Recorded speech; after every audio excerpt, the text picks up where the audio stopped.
There's been there's been a lot of drama in indie comics this week, and just got me thinking. I was trying to think of a video around it or an analogy of how to sum up just comic books in general, and maybe just the first thing I thought of was like, somebody who's trying to move out there into comic books and create comic books, like as in from an indie perspective, or maybe just any type of comic book creation.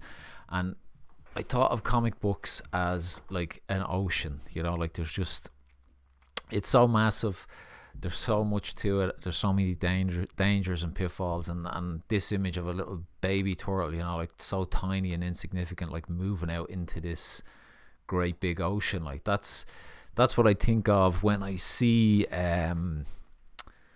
people, I guess, joining the scene and trying to create something. Like um then you've got your choices of where do you go. Like it seems like you have to kind of pick a course and what suits you best. Like, and this, I was thinking of a coral reef as somewhere like Marvel or DC. Like it's like in a very well established place for like the little sea creature to go to, or a little fish, where I guess everything is, it's safer in the coral reef. Obviously there's a bit of danger, but there's food, there's kind of everything's kind of sustained to a certain extent, and but there's rules, and there's the way you have to do things. Like, then I was thinking of the smaller publishers, publishers like Boom Studios, IDW, who else was there? I did make a few notes of what did I do?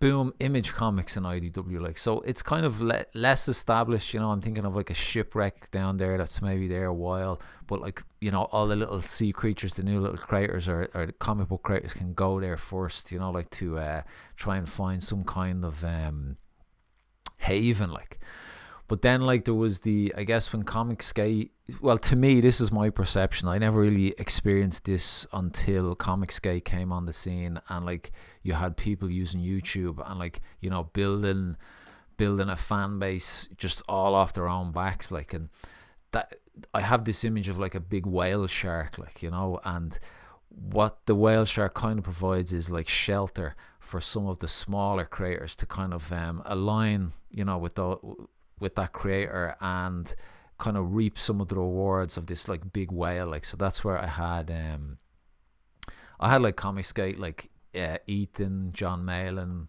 Shane Davis, even like I think Eric July now with the Ripperverse has become kind of one of these whales out in the ocean. Like, and he's providing all of this kind of sustenance and help for all these little creators that are kind of all gravitating around him. Like, and that there are other indies, but I'm not aware of them. Like, but to me it seems like the biggest kind of noise being made, and I think the biggest sales, like, would be from the bigger Comicsgate and the bigger Ripperverse.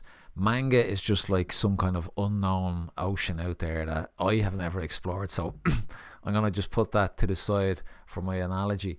But it seems like, it did seem like at one point all of these big, apex predators had joined like in this huge kind of pod, and this could have been around 1 or 2 year span. I don't really know the timeline, like where it seemed like all these big indie creators were together. Even there was a small window there where it seemed like Eric July was with Comicsgate, and there was a whole kind of cohort of like up and coming creators who had like a good audience, had put out some good books. Like, and I actually felt like that this seemed a bit like the golden era where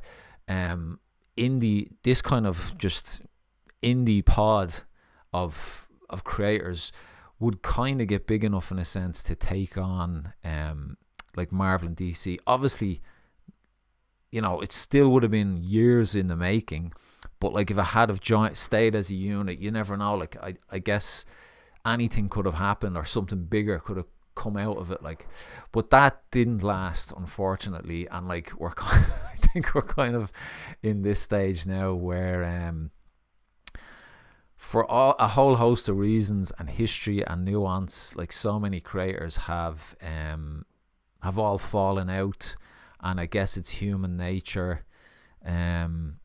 Like they say, there's no HR department, but I guess it just kind of it makes me sad in a way that we're here, because I do love to follow so many of these creators, and I love to see the success. Like, I do like to see the success of Comicsgate, and I like to see the success of the Rippaverse, like just any kind of growth in that indie sphere.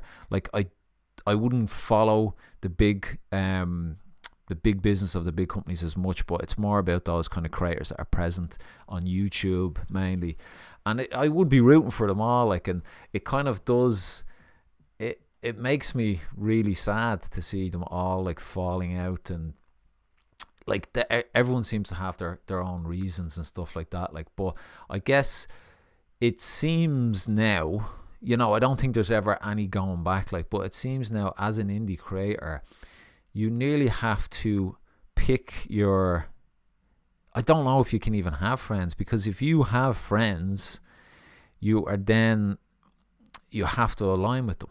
It seems like that it has broken into these like tribal sections, and whoever you pick, that's kind of who you're with. And you can see it out there. Like, you can see so many times a creator who've been friends with two different kind of groups, and slowly over time they get pulled either one way or the other. It's like you just can't seem to stay neutral. And if you don't want to do any of that, I guess you just have to kind of go it your own way, and probably not make any money. Like, not do it as a, if you want to be an indie professionally, it seems like you have to kind of align with one of the big sharks, like, one of these big whale sharks. You have to kind of go along with. I don't know, like, there's probably plenty of books out there that do really well that I have never been exposed to. And yeah, like, if anybody, I'd love to hear of a contradiction to this. Like, this is just kind of a thing that was forming in my head. Like, but if anybody has any kind of contradiction to it, or maybe wants to add to the analogy, like that'd be really cool. But yeah, look, I'll leave it at that. This was a fun video.